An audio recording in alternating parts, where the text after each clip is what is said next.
Is it really return of the Mack if he was never here in the first place?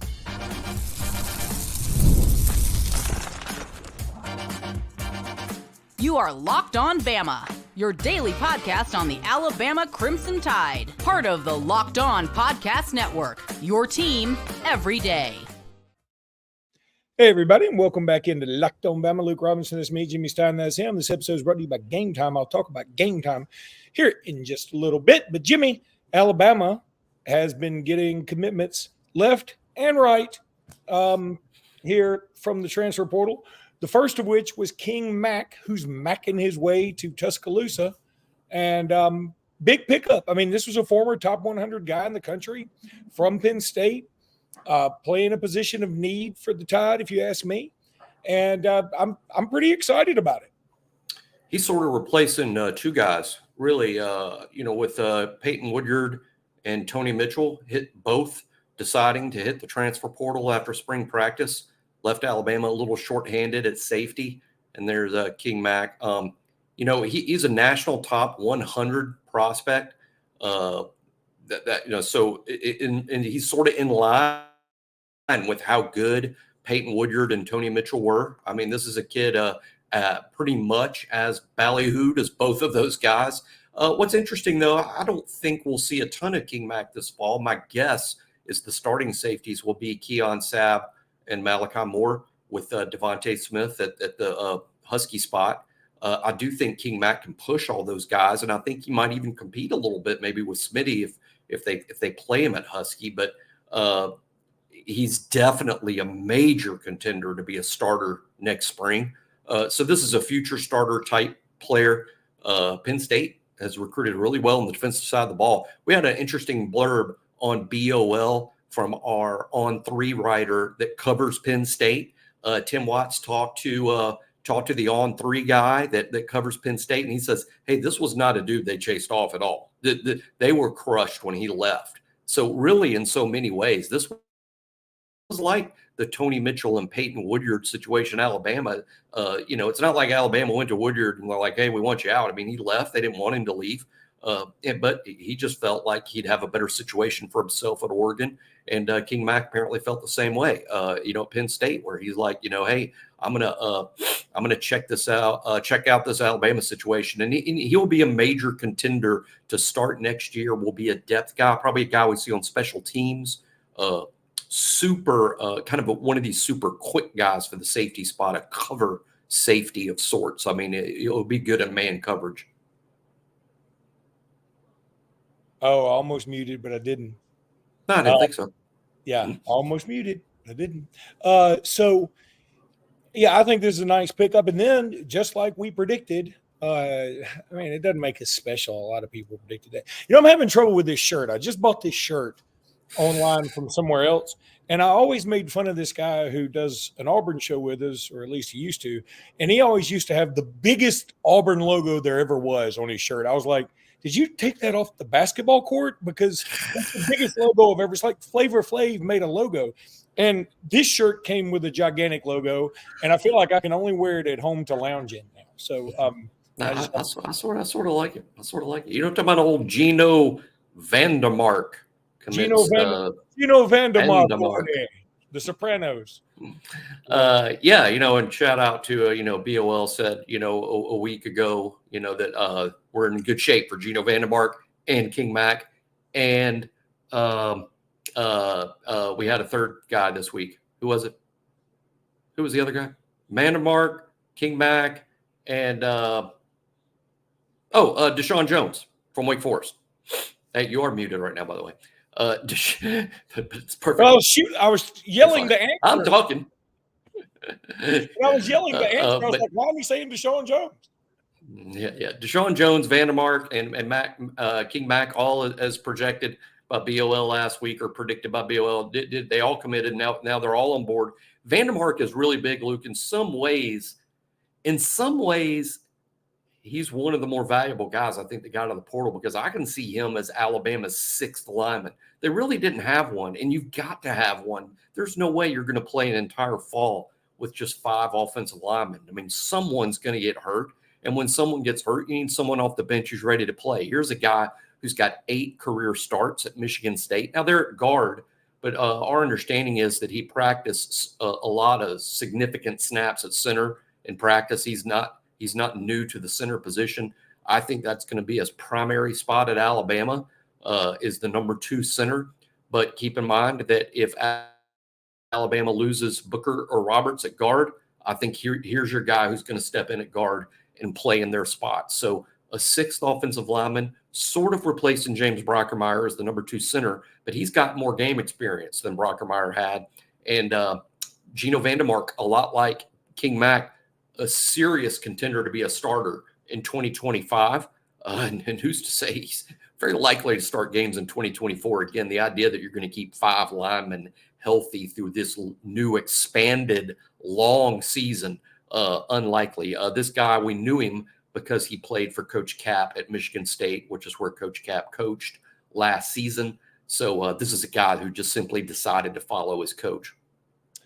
And again, good pickup. And I like the versatility. You talked about that earlier in the week where, this is a guy that can play multiple positions when it comes to offensive line.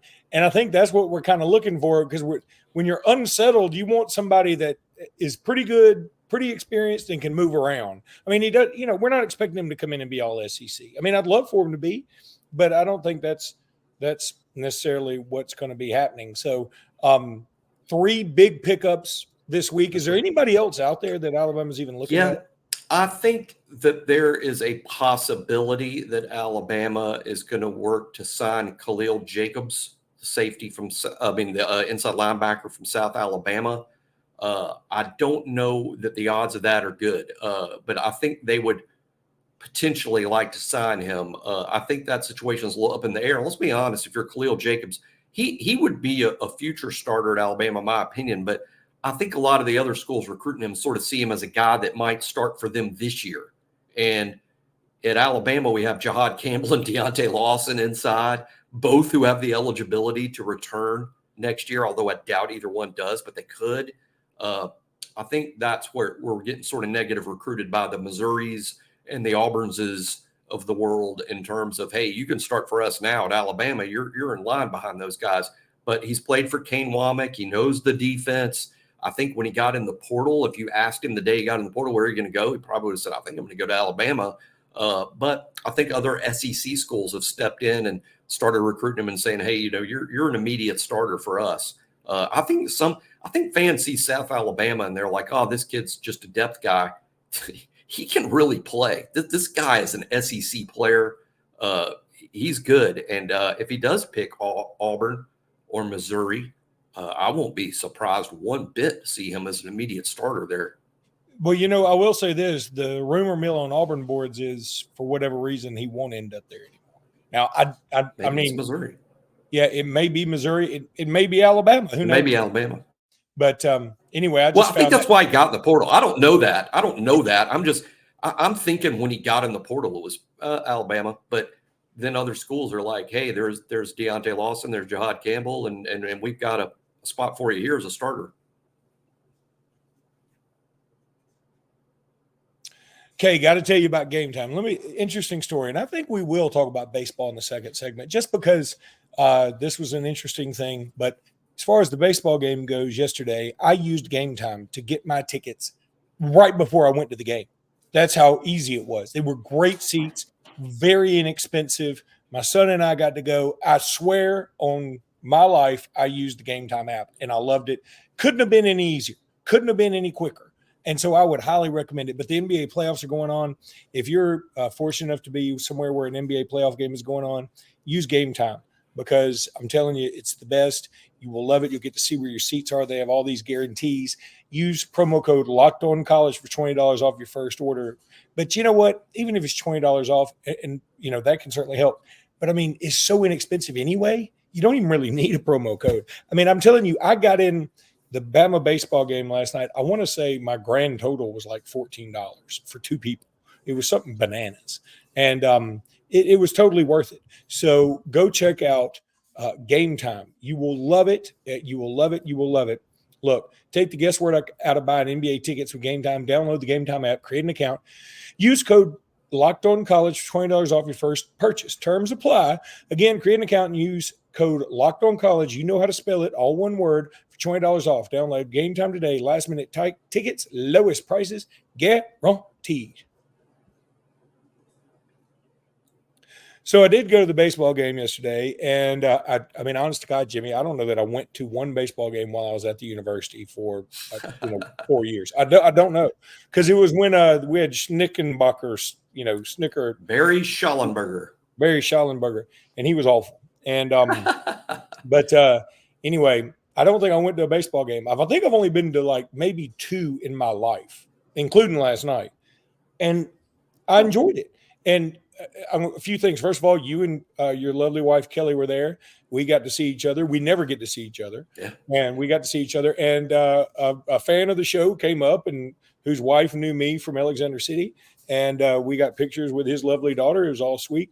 And I want to tell you one other thing that happened last night. So my son and I were leaving about the 8th inning because we have an all-day dance recital thing for my daughter tonight. And so I was like, I got to get home and get some rest. Was so hoping that dance recital story was about you. Like, I had to get ready for my dance recital. I've got jazz hands practice. But anyway, so and my son was hungry, and we were like, let's, and LSU was up 4 at the time. So I was like, okay, we'll get out of here. So, and I was thinking, like, this is kind of cool. Like to come.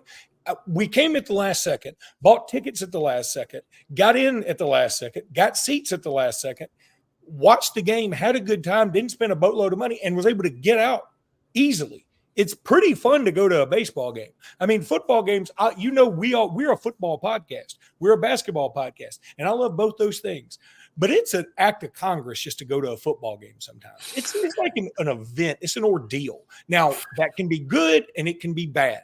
But I'm saying for just going to catch a game, taking off from Mountain Brook, going to Tuscaloosa to do this was great. Well, anyway, as I'm walking back up the little steps we were walking, a guy who looked like I hope he's listening. He looked like a surfer dude, kind of like a muscle shirt. He was well built, and he sort of gives me like the finger, like, wait a minute, you can't see it, like the little come here, come here thing. Let me guess what he said. What? Because you haven't told me the story. Yeah, you have not told me the story. Let me guess what he said. What?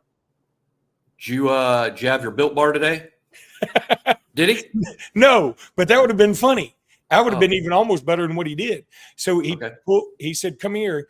And all I could think initially, did you ever see the movie The Town with Jeremy Renner and Ben Affleck? And remember when Ben Affleck, like the bank robbery goes, or the heist goes bad, and he like tells the guy at the flower shop to come here, and then he shoots him? I was thinking, I hope I don't get shot. And so, but he said, come here. And he whispered in there, he goes, Luke Robinson, that's me. Jimmy Stein, that's him. And I just fell out laughing. That's like he didn't. I mean, I was like, man, you got me. It was probably the same. Yeah, on my way out of the stadium, a guy stopped me and did the same thing. But he asked me when I got close. He said, "Have you had your Built Bar today?" And I'm like, that's funny. I got it. I'm like, so somebody I appreciate it. And yeah. And that's why I thought that you got the same. And it might have been the same fella. And it was nice. Long black hair, wavy a little. Yeah. Kind of a. And I'll tell you something. Yeah. And by the way, Built Bar, we're not even advertising for y'all anymore. And I know. That's why people are still talking about it. So anyway, that's why we are advertising gold. We are, because people go. I watch Luke and Jimmy's show, and I use the Gametime app. Yeah. And I use Yahoo Finance, and I've eaten my Built Bar. And they say, well, what's their show about? And they're like, I think it's about Gametime. Show about nothing. It's a show. But anyway. It's about Gametime. So anyway, that was great to go. I just wanted to give a shout out to the baseball environment. And I'm sad that this is the last homestand, because I'm like, this was pretty fun. So shout out to all the people like Jimmy who go to the baseball game. Let's also say this. The game itself was incredible.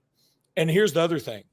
William Hammer, who's on the team, and I know very few people that are on that team, like just by name. Like I know all the football players. I don't know the basketball players, right? I mean, baseball players. Well, William Hammer, I do know because his mom is good friends with one of my good friends, and I've always known her for a while.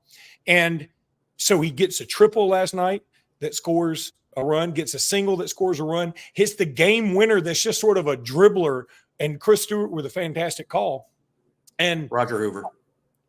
Roger Hoover. Sorry. Roger. I said Chris Stewart. My bad. Roger Hoover. It used to be Chris. Roger Hoover doesn't it? Roger Hoover.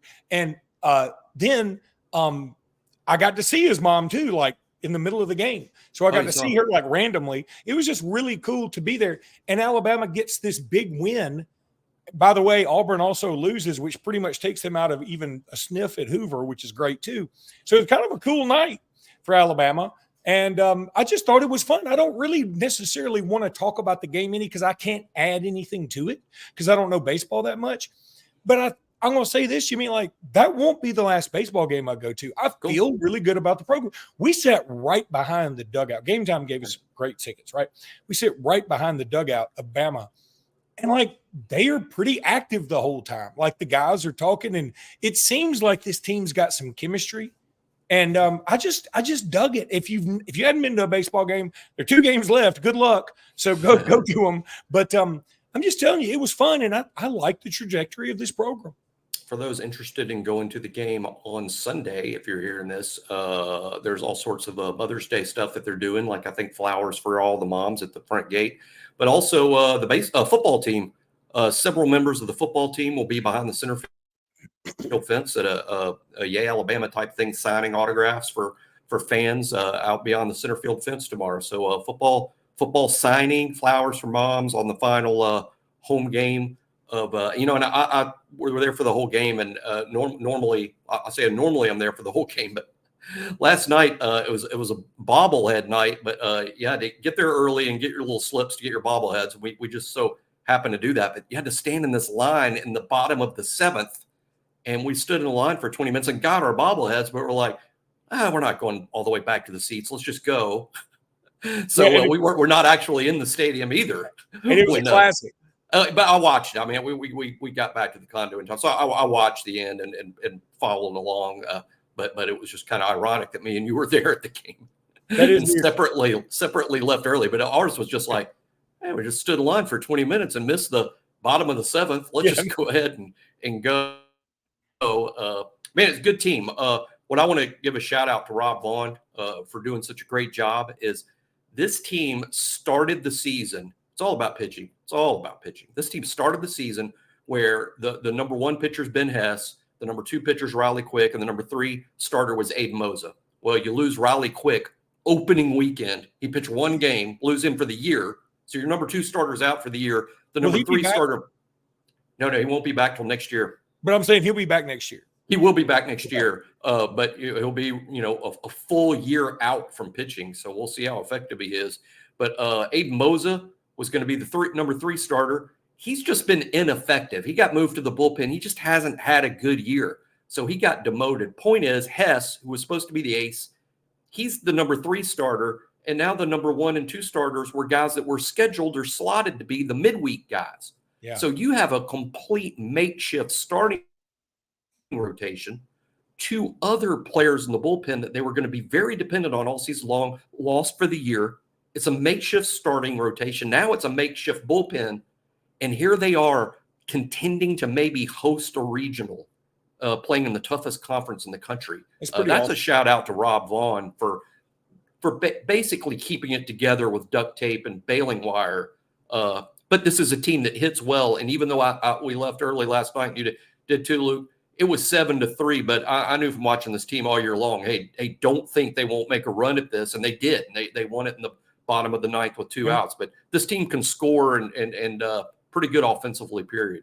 And by the way, Rob Vaughn wears high top Jordans to the game. I thought that was pretty cool. I noticed that. Anyway, okay, I need to tell everybody about what is it now? I think it's Monopoly Go. I love Monopoly Go. Let's talk about it. Yeah, Monopoly Go.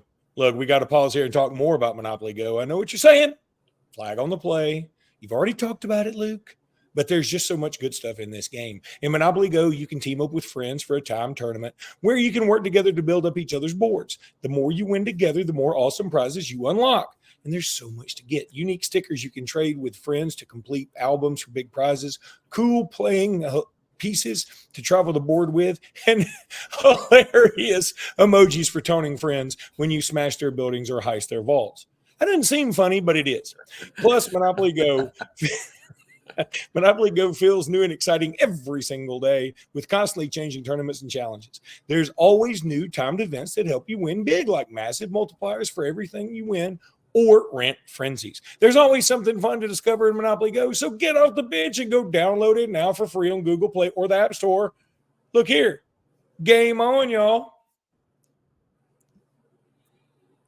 Okay, got to talk about a couple of basketball things because there was some scheduling stuff that came out. But one more quick story. So I go to play basketball today. I've already told this before, but a guy that I play basketball with on Saturdays, occasionally named Jalen, he told me a few weeks ago, he's like, I was at my grandfather's house. I walked in and he's watching you do a podcast. I was like, that's pretty cool. And he said, yeah. And he said, I went the other day and he was doing it again and he took this picture. So there's his granddad watching you and me right there. I just thought it was cool. It's just I'll tell you the truth. Like even last night, I don't mean to speak for you, but when the guy came up to us last night and with his daughter, and then the other guy talked to us, whatever. It is sort of funny because you and I just sit here and talk, and then it is cool that people come up and see us and recognize us, and we truly appreciate it. But it just sort of does catch us off guard because we're like, wow, we're so in such disbelief anybody listens to us. I guess. Yeah. I want to say that every time we do the show, I only assume our mothers are watching, but to be honest, my mom doesn't watch. My mom doesn't watch. I can tell you right now, my mom's put off by this whole idea that I do this. She's like, why don't you do real stuff? I don't understand. Yeah. Get a job, son. Get a job, you jerk. And then I'm just going to put another picture up. This is a picture my son took that's my daughter. You can see her face after a goal in soccer. And I just like showing off that she kicked butt the other day. So, all right, let's talk about basketball. The Las Vegas tournament appears to be set now. And it looks like it's going to happen. It's going to happen over Thanksgiving. And let me tell you something. We were talking with our family, like we're all a little older now. We're thinking, well, let's just go to Florida and get, my parents and my brother and his family and my family and go down to, Destin or something like that and rent a big house. If they do this tournament over Thanksgiving, like it sounds like, I got bad news for my family. Daddy's going. And, it's not. It's Auburn weekend. It's Auburn weekend. I know. But let me tell you something. The only thing more fun than watching Alabama-Auburn in Bryant-Denny is watching Alabama-Auburn in Vegas. Well, that's a good point. But I'm interested to know how many Alabama fans, because what a tournament. And this is my understanding of the schedule, Luke. They're going to play Tuesday and Wednesday, not play on Thursday. Correct. Which is great because, there's football, to watch that day.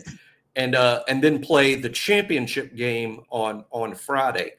Further, my understanding is the way the format will work is there's 8 teams, right? So you got to play 3 games and it's single elimination. But I think even though you're eliminated from championship contention, you still play games. So Alabama will play 3 games. Even if you lose along the way, you'll still play 3 games. And boy, there'll be 3 RPI or I guess net ranking juiced games. Cause you're playing, there's nothing but big teams invited. Gosh, it's so cool. But the championship game will be Friday. And hey, if you're one of these Alabama fans that has your own, wheels up situation, you could watch the basketball all week and then fly back Friday evening in time to be there at Bryant-Denny on Saturday for Alabama-Auburn, as Luke and I have projected all season long. I think Alabama-Auburn has been at 2:30 on CBS for years. You could just write it down. Guess what? Alabama-Auburn is very likely to be a primetime game going forward because this is an ESPN ABC property. It's probably the game of the day or one of the games of the day. And I think going forward, Alabama-Auburn is going to be a primetime game. And that's one of the neat things about the contract switching. I like the primetime games. I realize that screws up a lot of people who have to drive after the games, and I'm just being selfish about that. But primetime's great for us that live real close to the stadium. No, I'm with you on that. Here's the one thing that I'm not. I guess I'm just not super fired up about it. Look, the tournament is awesome. I'm so happy. And here's the other thing. It sounds like if you're in the first Las Vegas tournament, you're going to be in also the next 2. So that's 3 in a row. And they're going to expand the field to 16. It's going to be 8 this year and then 16 the next 2 years. What a recruiting tool. It's the ultimate recruiting tool. You get paid for playing. For those listening that don't know, the players from each team will get paid a significant amount. It's not whop. It's significant. I think up to, I'm guessing around $60,000 to $80,000 a piece. And you get to go to Vegas. You might not come home with that 60 grand, but you're going to get it, But all right. So here's the field, and this is what's interesting about it, and this is going to lap over into my next topic. So it's Bama, of course, Houston, and that's great, but it's great because they're a great program right now, and they're a super hot program. But it isn't like it's Duke, right? Okay. Then Notre Dame, who's been kind of on the outs. I mean, nice name, but on the outs. Oregon, pretty good, not great. They're fine. I'm happy they're there. Ironically, I think we played Oregon and Las Vegas years ago because I did go to that. Rutgers, this one's going to be sexy and sneaky because they've got two of the top three players in the country committed to them for this year, right? Right. And the Cliff Amore angle. Correct. And the Cliff, yeah, exactly. Then San Diego State, who played for a national championship 2 years ago. And then Texas A&M, and I'm like, why two SEC teams? Okay. But whatever. And here's the other one that got in. I was like, okay, we're waiting to see who the next one's going to be. And I thought maybe a North Carolina, maybe Duke, maybe even an NC State, maybe Michigan State, whatever. It's Creighton. We can't get away from Creighton. Creighton is the booger on the end of our finger that won't come off. We could end up playing Creighton and Texas A&M twice next year. We could end up playing Texas A&M 3 times or 4 times if we play them in the SEC tournament. We don't know if they're going to be a home and home thing next year. Net yet. I don't think. Please tell me that Walter Taylor the fourth, whatever. Wade Taylor. Wade Taylor. Yeah, Walter Taylor's quarterback. Wade Taylor the fourth. He's exhausted his eligibility by now, hasn't he? If he's not, he's going to get to play with Wade Taylor the fifth, who's also going to be on the team because he's been there so long. It seems like he's been there so long. We probably played a Wade Taylor the second and the third, and now we're just on the fourth. And then, so we also, by the way, the reason I mentioned Creighton and not getting rid of them, we play them at home next year in December, as we've already talked about. And here's the other thing, we're going to get Illinois instead of Arizona next year. We'll play Illinois in Birmingham, which I'm totally cool with, and then play them in Champaign in Chicago the next year, which is super cool, right? And we're going to play Arizona, not next year, but the year after next. And we've also been announced that Alabama will have a home and home with Purdue starting next year in Mackey Arena. I kind of want to go do that. That's super cool. And finally, one other schedule thing that's really neat to me, we're going to play McNeese State. And you're like, what's the big deal about McNeese State? They're coached by Will Wade. And McNeese State was supposed to be a team that was going to upset whoever. Can't remember. They're good. They're legit good. They played somebody good. Yeah, they were supposed to upset them. Was it Illinois? I don't remember. But no. I remember they were a very common choice to win a first-round game. They didn't, and it was close, though. But McNeese is good. They're a very good team that's very likely to be in the NCAA tournament again next year. And if this is supposed to be one of our, quote, down games, boy, Nate is loading it up. But I guess, hey, this is how you train your team to play in March. And, hey, there might be some losses. And I know that the expectations will be sky high. But there could be some losses when you play a schedule like this, a lot of these games away from home. But this is how you build your team in March. Probably he'll never admit it. Maybe secretly Nate hopes there will be losses because that's how you get your team's attention. That's how you get their attention. Build character, build adversity, learn to play through adversity. No basketball team's going 30-0. And then barnstorming through the postseason. There's a reason that doesn't happen. Look, if losing builds character, I'm Mel Blanc, who, for those who don't know, did all the voices for all the characters on the Bugs Bunny cartoons. Anyway. Hey, UConn has won 12 straight NCAA tournament games by double digits, which is one of the most incredible stats you'll hear. And guess what? UConn doesn't finish regular season undefeated either, and they don't play in the SEC. Although, their league's pretty good, but they don't play in the SEC. I'm just saying there will be losses, but probably few and far between, even against what may prove to be the number one schedule. All right, that's going to do it for today's pod. We'll be back tomorrow with more. Until then, roll tide, everybody. Roll Tide.